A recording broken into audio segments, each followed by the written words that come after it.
podemos tecer esse diálogo, né? Então, eu acho que você poderia explicar essa ideia para fechar o texto, né? Pensando nas reverberações futuras que tem essa obra, né? O quanto ela ainda comunica para nós, leitoras no Brasil do século XXI, né? Em lugar desse dispositivo que fica muito no final e não é totalmente desenvolvido. Outro detalhe, na conclusão, você usa um conceito novo que não explica, que é a noção de ethos. Uhum. Você coloca na página 50 também, então tem duas ocorrências, mas sem explicar. E usa a noção de ethos como se a palavra fosse autoexplicativa, né?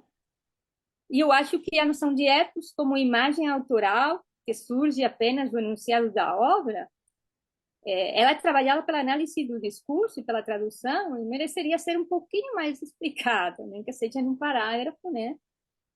Porque não é tão clara. Tem uma professora argentina de La Plata, a Maria Laura Escoturno, trabalha bastante com essa noção de ethos, né? E a usa para a tradução, o ethos é tradução. Então, acho que poderia ser meio explicado. E, finalmente, eu gostaria de apontar uma questão para pesquisas futuras, né? Que, como foi colocado na qualificação, seu estilo de escrita é um pouco reiterativo, né? Eu estava pensando que você faz um movimento que é denunciação, primeiro enuncia e depois expande aquilo que enunciou, né? E eu acho que para pesquisas futuras você poderia estruturar o seu pensamento de forma diferente, para que não pareça que você tentar uma enunciação múltipla, né? Ou caminhos que te abra caminhos, né? Mas esse mecanismo é um pouco reiterativo para quem lê, né? Um pouco repetitivo. Mas bem, eu sei, é muito difícil. E você, na escrita da tese, espero que você continue por esse caminho, né? Vai desenvolvendo, né? Então, para terminar, eu quero te dar de novo os parabéns e espero que você siga adiante com outras pesquisas do mesmo fôlego. Obrigada, Martei. Fico bastante feliz com os elogios. E enquanto as questões que foram colocadas sobre o uso dos aditivos, quando o pai comenta que chama ele de negros, se eu não me engano, eu adicionei uma nota de rodapé sobre isso. Tenho que confirmar, eu lembro de ter colocado lá, mas não foi tratado no texto exatamente porque eu não queria me prolongar sobre as questões raciais na Itália, que ele não era o meu foco. E eu não queria simplesmente mencionar essa questão do texto e não elaborar ela. Então eu tinha optado por trabalhar com uma nota de rodapé. Sobre a relação de a história coletiva, potência coletiva, essa potência coletiva que a escrita da Ginsburg traz também é um ponto que me interessa bastante. Enquanto eu escrevia, eu estava pensando nas possibilidades de desenvolver isso em relação com a microhistória, porque eu não vejo as formas sobre como essa potência da escrita dela não pode ter relação com a elaboração de microhistória do Carlo Ginzburg. Mas por questões de decisão de não ser o meu foco no momento, isso pode ter ficado um pouco em segundo plano. Mas aqui se abre uma possibilidade para se explorar isso, quem sabe num artigo futuramente ou em outros trabalhos, porque é algo bastante pertinente e que, principalmente agora, na atualidade, com tantas leituras novas da Natalia Ginzburg surgindo, se mostra cada vez mais recorrente. E sobre deixar aquela aparição do dispositivo no final é uma ideia que é um ponto que eu tenho em desenvolvimento desde o início da pesquisa. Talvez eu consiga concluir ele de uma forma mais extensa em um artigo, algo que está em planejamento, mas o meu objetivo era primeiramente trazer esse mapeamento e trazer essa leitura mais aprofundada da Ginsburg, para então entrar nessas questões um pouco mais teóricas. Nisso acabou ficando um pouco para o final, mas o meu ponto principal sempre foi realmente esse mapeamento desses objetos. E eu acho que era isso que eu tinha para colocar. Obrigada, Perfeito. obrigada, Rafaela. Tá bem, Meritei?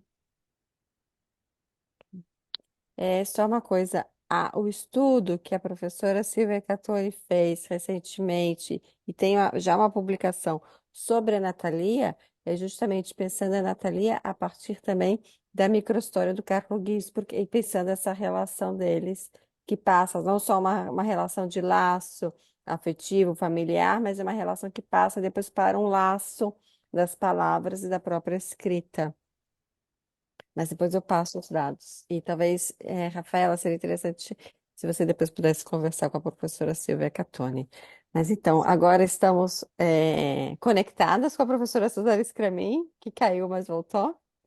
Então, passo a palavra para a professora Suzana Scramin, e agradeço imensamente pela sua participação, Suzana.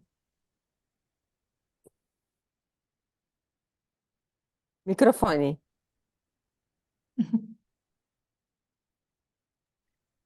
Ai, desculpa mais uma vez, vocês me desculpem, porque minha rede caiu, o Wi-Fi caiu e eu rapidamente tentei colocar o celular funcionar e aí deu esse lapso, mas a Patrícia me disse que a Meritxell, eu não perdia muita coisa, porque da Meritxell, de quem eu ouvi falar assim já um pouco, perdi um pouquinho, mas deu para acompanhar bem. Gostei muito da tua arguição, Meritxell, já falo desde já agora, mas é um prazer estar contigo aqui de volta, estar com a Júlia também. E agradecendo a vocês duas, Rafaela e Patrícia, pelo convite. Eu já parto rapidamente para ler o que eu escrevi da minha leitura da dissertação da Rafaela para a gente ser mais objetiva, né? Eu gostei muito, de novo, né? Porque eu já gostava quando a gente fez a qualificação, eu já gostava do trabalho apresentado pela Rafaela Sequinel, achava já naquele momento, e agora é uma constatação no final do trabalho, que é uma dissertação de alta qualidade acadêmica, porque além de dar conta de todo essa bibliografia bastante extensa, de uma obra tão importante como o Léxico Familiar e de uma escritora tão importante como a Natalia Ginzburg, tão importante para a cultura italiana e tão importante também para as mulheres, né? Porque eu acho que um livro tão sensível, o Léxico Familiar, é um livro tão assim. Eu acho que foi Meritxell que falou, né, que ainda suscita, é um livro que ainda suscita tantas leituras ao longo dos anos, das décadas em que ele foi publicado. Eu acho que porque ele diz muito ainda para mulheres burguesas, obviamente, porque ele tem uma circunscrição também de classe social muito definida, né? Mas de alguma maneira também dá para pensar muito da escrita feminina, claro, Suzana? Espero não perder a Suzana.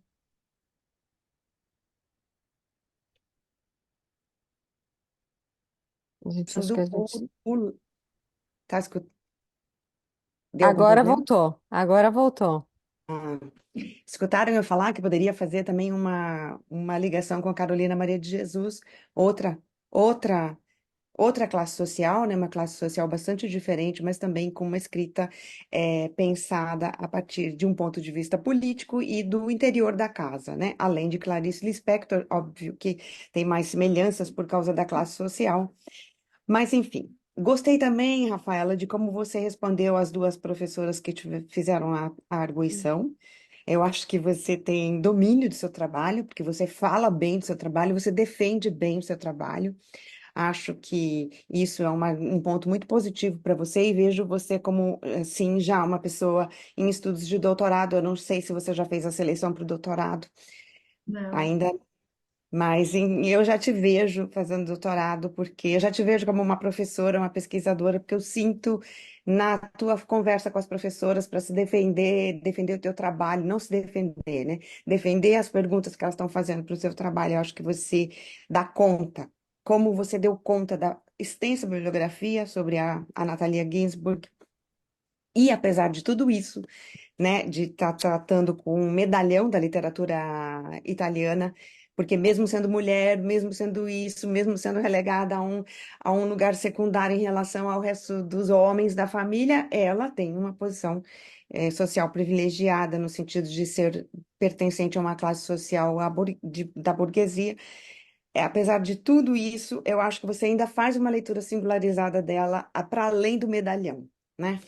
Então, eu vou dizer assim o que eu observei como detalhes, né, do teu trabalho e vou fazer algumas observações e você fique à vontade para comentar o que você quiser. É interessante como você concluiu o capítulo Escrever é Habitar a Terra. Eu acho que ali você desenvolveu isso, bom, você diz, né, a partir da ideia de habitação da memória e da ideia de colecionismo que você retoma da pesquisa do Hélio Grazioli no livro, está citado lá né, no teu trabalho, La Collezione como forma de arte, e também a partir do As Ironias da Ordem, da Maria Esther Maciel. Aliás, Rafaela, você precisa colocar na bibliografia o livro da Maria Esther, tá? Porque eu fui lá procurar um detalhe, eu não achei, eu não sei se eu não procurei direito, mas depois se você dá uma olhada na bibliografia mesmo, lá atrás, porque ele está Uhum. citado na nota de rodapé, tudo, mas depois só dá uma conferida, porque como eu também fui comparando o texto da tua qualificação com o texto da dissertação que você entregou, pode ser que eu tenha olhado, procurado na bibliografia lá no texto da qualificação e talvez o texto da Maria Esther já não estivesse naquele momento. Mas é só para você conferir, tá? Então, a partir desses dois textos, né, dessas dois trabalhos, desses dois professores, porque eles colocam ali, especialmente a Maria Esther, que esse colecionismo e a ideia da memória e da coleção, ela é feita a partir da ideia de um arquivo feito com os pequenos detalhes, com pequenos objetos, né, muitas vezes interligados no caso da Maria Esther, né, interligados primeiramente por uma questão espacial, né, no caso da Maria Esther. E tanto para o Grazioli como para a Maria Esther, essa ideia da coleção é operada pela materialidade mediante a reunião, guiada por uma lógica de coisas relacionadas no espaço.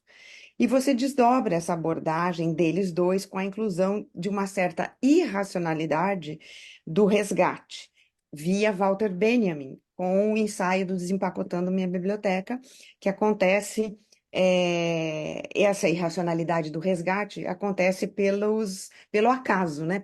Pelos meandros do acaso, mas que mantém relações inconscientes com os objetos, com essas coisas materiais, né? Esse acaso desse procedimento da memória salva do esquecimento questões importantes para a memória do sujeito, né? Daí que se cria, então, a, a subjetividade dentro da objetividade, né? Isso achei esse terceiro capítulo muito bom, né? Um dos pontos altos do seu trabalho. Gostei bastante também da análise que você faz dos sapatos rotos. Eu não vou me alongar aqui porque a Meitiei falou muito bem sobre isso e achei assim muito interessante você relacionar todas essas imagens de sapatos no léxico familiar com a imagem dialética do Walter Benjamin. Isso foi muito bacana também, né? Que deu uma potência muito grande a esses recortes, né? A essa coleção, né? Que no fim você também armou uma coleção para falar sobre essas imagens dentro do texto da Ginsburg, né? Eu não vou me estender porque eu achei que a Meritxell já fez uma análise bem suficiente dessa coisa bacana, bonita do seu trabalho. Então, passo para mais um tópico, né? Que acho que também você dá força ao uso do léxico, o uso do vocabulário no texto da Ginsburg, porque você observa o detalhe, né? Em alguns trechos que você cita do romance, você observa o detalhe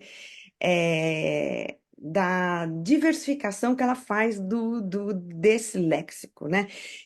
Desse vocabulário, que vai desde as práticas mesmo de escrita, né, dela, de experimentar palavras e coisas ali do cotidiano, passa pelo ditado popular, né, em italiano, passa pelos jogos de trava-língua em italiano, né? Quando você cita lá o il bacco del calo del malo, il becco del cielo del melo, e cita aquela passagem que depois o pai chama a atenção do Mário, manda o Mário parar de falar palavrão, mas isso é uma incorporação de léxico, né? Isso é interessante. Até as citações, né? Passa por tudo isso, até as citações da cultura erudita dos comentários sobre a ópera Lohengrin e outras questões ali, e outras marcas da cultura erudita, que tem a ver também com uma classe social, quando você cita também coisas da cozinha, da intimidade, do quarto de dormir, dos sapatos, inclusive, né? E tudo isso se desdobra em outras coisas. E que tudo não é a princípio correlacionado, né? Mas que isso vai criando um. Eu chamei de máquina, né? Talvez você não chame isso de máquina. Tudo isso vai criando, você fala isso do processo de escrita dela, né? Mas a gente poderia até pensar isso, vai criando uma máquina, né? De palavras e de frases e de expressões que aí você, né? Você, Rafaela, com a ajuda de outros que já leram também a obra da Ginsburg, você observa muito bem que isso cria um modo de usar dela, da Natalia Ginsburg, da metáfora, né? De uma maneira, de um modo singular como ela usa a metáfora. E que essa metáfora, ela é uma consequência de derivação das analogias em cadência, né? Dessa máquina que vai colocando as coisas mais ou menos numa sequência, e vai provocando o sentido, né? Vai provocando o sentido, mas esse sentido é sempre metafórico, ele vai por afinidades, ele vai por analogias, né? E aí eu chamei isso de uma máquina, um procedimento similar a uma máquina de linguagem, que essa máquina, mais essa, né, entretanto, essa máquina singularmente nas mãos e na letra da Natalia Ginzburg, ela busca a todo tempo produzir um sentido. Ela produz sentido, ela quer produzir sentido, ela busca fazer conexões, afinidades entre esses detalhes, entre essas palavras, entre esses jogos de palavras, entre esses ditados ditos populares, esses detalhes. É aquilo que você chama e que você cita a partir também da Maria Esther Maciel, que entra na esfera do mesmo, né? Só que essa esfera do mesmo produz uma diferença por causa do sentido que se esparrama, né? O sentido vai se esparramando e já aí já não fica sempre o mesmo. Mas é sempre uma busca pelo sentido, né? É sempre uma busca pelo sentido, não é uma máquina que pensa que vai em algum momento conseguir abdicar do sentido, né? Como outras escritoras fizeram. Esses dias eu participei de uma também dissertação de mestrado do Márcio Campos, que tratava de uma, de uma poeta, de uma escritora francesa, a Danielle Colobert, e ali tinha uma máquina também, uma máquina de produzir metáforas, uma máquina de produzir afinidades, uma máquina de fazer derivas, só que aquela máquina ali, no caso da Danielle Colobert, ela abdicava do sentido, né? Ela não queria produzir sentido de jeito nenhum, ela caía num abismo do silêncio. Não é o caso. Eu até comparei, pensando assim, né? Comparei as duas, porque são quase contemporâneas. São contemporâneas, né? Não são quase. Eu acho que a Natalia é um pouco mais velha do que a Patrícia pode falar, porque a Patrícia foi orientadora, né, do Márcio e desse trabalho, tinha uma semelhança, assim, e foi na mesma semana, a tua dissertação e a dele, foram na mesma semana, e eu falei, nossa, olha como são, tem uma coisa geracional aí, né, de modo de escrever que é muito, muito interessante. Bom, quando você também retoma o princípio da identidade, que administra a coleção e a relação desse princípio de identidade com o mesmo, você cita isso da Maria Esther, quer dizer, o Michel Foucault, do Palavras e as Coisas, via Maria Esther Maciel, tá? Numa dissertação de mestrado, tudo bem, tá? Tudo bem você fazer isso. Mas, se você for fazer isso no doutorado, você vai ser criticada. Então, é melhor você citar diretamente, se você quer citar esse princípio da identidade, das afinidades, das analogias, e depois a deriva, que esse é o Foucault, né? Lá nas Palavras e as Coisas que deriva para uma diferença, você vai lá no Foucault direto e cita direto do Foucault, cita Maria Esther, que você leu, mas que você foi lá e viu também no livro, e que a tua leitura do colecionismo também vai incorporar isso, etc. e tal, tá? É só um conselho de uma professora mais velha. Bom, outro tópico é o modo como você analisa as preferências literárias na atividade de escrita da Natalia Ginsburg como tradutora, que eu acho isso muito interessante. Por mais que você não tenha se debruçado em estudar a Natalia como tradutora, eu acho que tem uma coisa importante que você enfoca, que faz um foco, uma delimitação sobre o que você está falando dela como tradutora, que é a tradução dela como tradutora do Marcel Proust, né? E acho que o foco se dá quando você diz que a opção dela foi pensar o Proust como um modo de ela pensar o lirismo e se vacinar contra o subjetivismo, ou se vacinar contra um lirismo subjetivista, né? E se esconde na máscara, se esconde numa persona, ou se esconde num modo de trabalhar o lirismo ou a subjetividade a partir de uma obra literária, a partir de um escritor que é um medalhão também, né? Que são os grandes medalhões da literatura. Igualmente, merece destaque também o que você fala ali, o enfoque que você sublinha no que a Natalia faz desse gesto de traduzir o La Recherche como um desejo de perpetuação dela enquanto mulher, né, como uma condição subalterna, né, é burguesa, mas é subalterna dentro da tradição familiar que é paternal, é paternalista, né? Dessa família tão importante, né, que é patriarcal, né? É uma família importante de imigração, são judeus, mas são italianos, mas são burgueses, enfim, são políticos, são intelectuais, tem toda uma coisa aí que também tem aí nela, e você sublinha isso, um desejo de perpetuação dela nessa família, né? Ela não é uma rebelde, ela não quer ser uma rebelde, né? Ela quer entrar no panteão dessas medalhas, desses medalhões, dessa cultura patriarcal. E você sublinha também Meritxell já falou sobre isso, sobre esse feminismo, sobre essa etiqueta, né, que a gente coloca nesse feminismo da Natalia Ginsburg, mas eu acho isso interessante, como você pensa isso a partir da opção dela por traduzir o La Recherche do Marcel Proust, né? Isso, claro, tem a ver com a leitura que você fez do Silviano Santiago, daquele ensaio Entre Marx e Proust, né, que aponta justamente isso no Carlos Drummond de Andrade, né? O Drummond, o Drummond queria ser rebelde, né? Queria ser, vai, Carlos, vai ser Gauche na vida, mas no fundo, tem aquela ambiguidade ali do Drummond, que no fundo ele queria se perpetuar a persona dele ali como mais um medalhão dentro da tradição essa sim, bastante patriarcal, né? Rural, patriarcal, arcaica do Minas Gerais, do Brasil, né? Então, eu acho isso importante que você tenha conseguido fazer essa conexão, no caso da herança material que a Natalia recebe, que é sinônimo ou metáfora, melhor metáfora, de uma herança imaterial, né?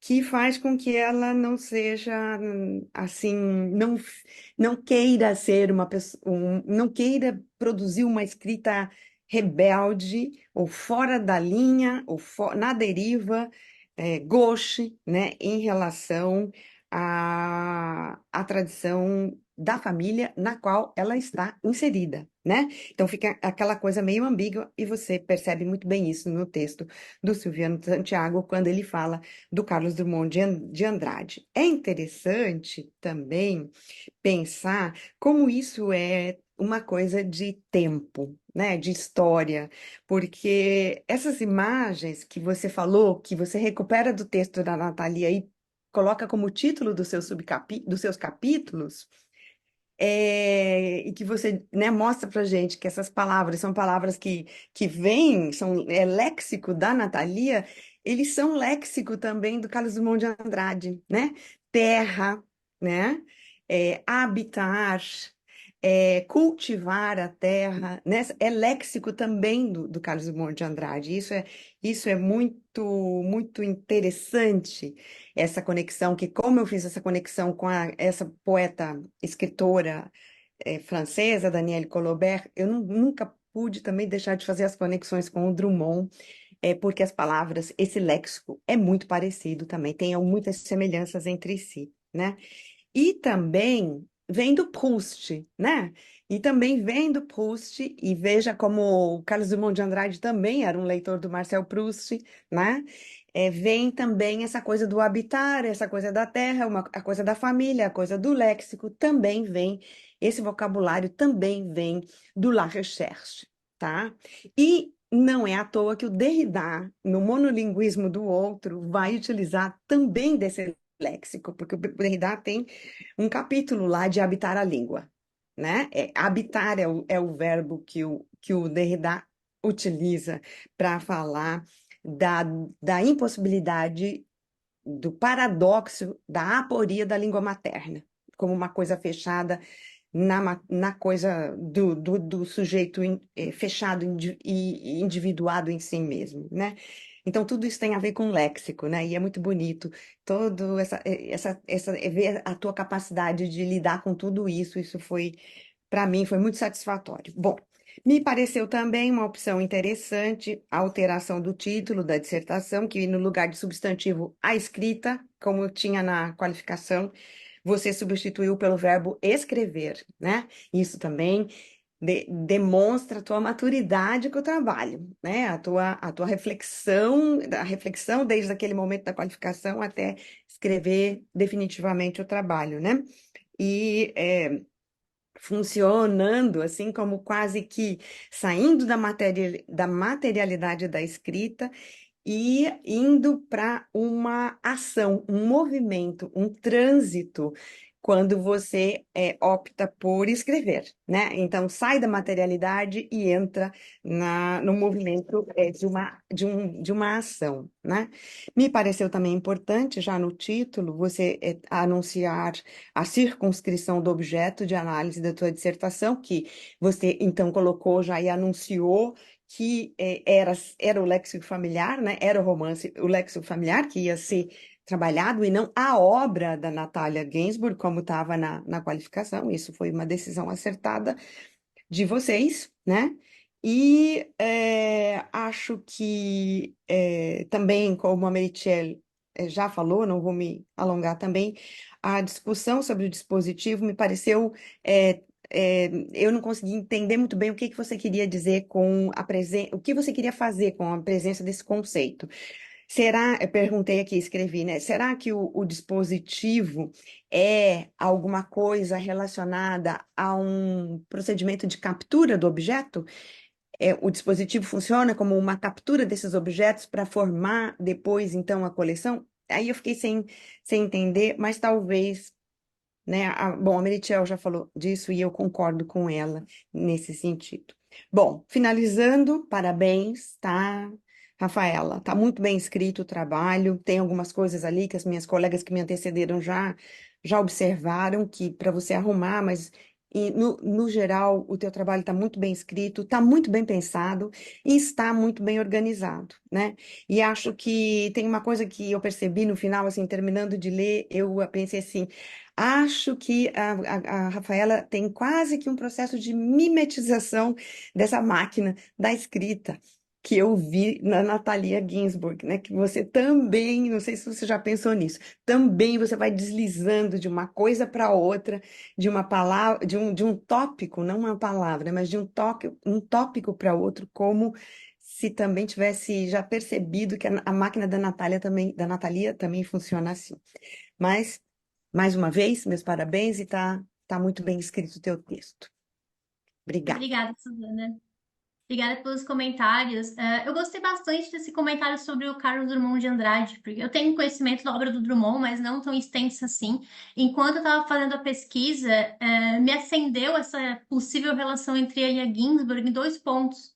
Primeiro, na relação com Proust, que os dois estabelecem também. Em segundo, com relação a Maria Esther Maciel, porque quando ela vai trabalhar as coleções da literatura, ela tem um capítulo inteiro dedicado ao Drummond e como o Drummond faz essa coleção de objetos por meio da poesia. Eu achei uma semelhança um pouco curiosa e me levantou essa questão, a possibilidade de uma aproximação entre esses dois autores, que compartilham o período em comum, mas são de uma mulher escreve prosa italiana, enquanto Drummond é um poeta brasileiro. Então, eles têm, além dessa separação de gêneros, também gêneros tanto de pessoas, mas também essa separação de gêneros textuais, por eles se distinguirem nesse nível, mas se aproximarem em outros também. É quase que uma coisa geracional, porque também quando eu fiz Sim. essa leitura ali naquela outra poeta francesa, eu falei assim, tem uma coisa aí histórica, né? Não vou nem dizer geracional, porque é meio chato ficar falando de gerações, né? Mas parece que tem uma coisa histórica nesse momento, né? Dos autores estarem pensando essas coisas e isso acaba, de alguma maneira, circulando entre eles, né? Uhum. Mas tá Tá, bom, né? Patrícia.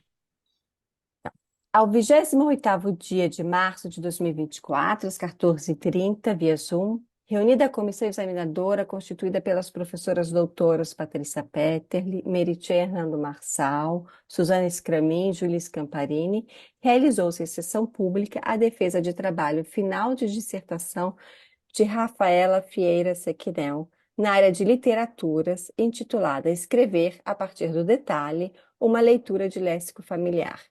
Após a candidata apresentar seu trabalho, procedeu-se à arguição e à avaliação feitas nos termos regimentais. A comissão examinadora considerou a candidata aprovada. E a comissão examinadora ainda destaca a capacidade de pesquisa da candidata e a alta qualidade acadêmica da dissertação, demonstrando ainda domínio e conhecimento do próprio objeto de estudo e do trabalho durante a argumentação. Nada mais então havendo a tratar, a sessão foi encerrada, dela sendo lavrada a presente ata, que será assinada pelos membros da banca examinadora, pela presidente e pela